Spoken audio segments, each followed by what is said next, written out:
السلام عليكم ورحمة الله تعالى وبركاته، ازيكم عاملين ايه؟ يا رب تكونوا بخير.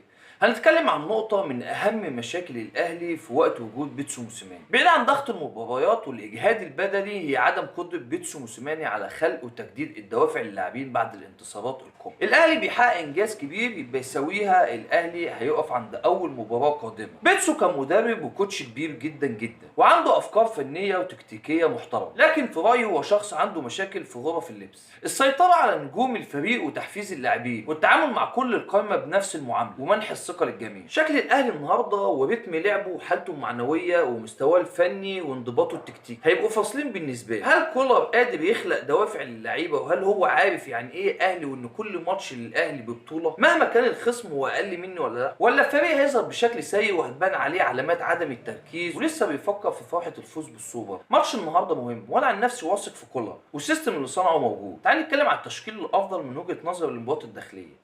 هنلعب بالشناوي في حراسة المرمى، وهنلعب قدامه محمد أشرف ومتولي وياسر وأكرم، وقدامهم أكرم وحمدي وعبد القادر، وقدامهم صافي وتاو وشادي حسين. يا رب يعجبكم الفيديو. علاء الجندي.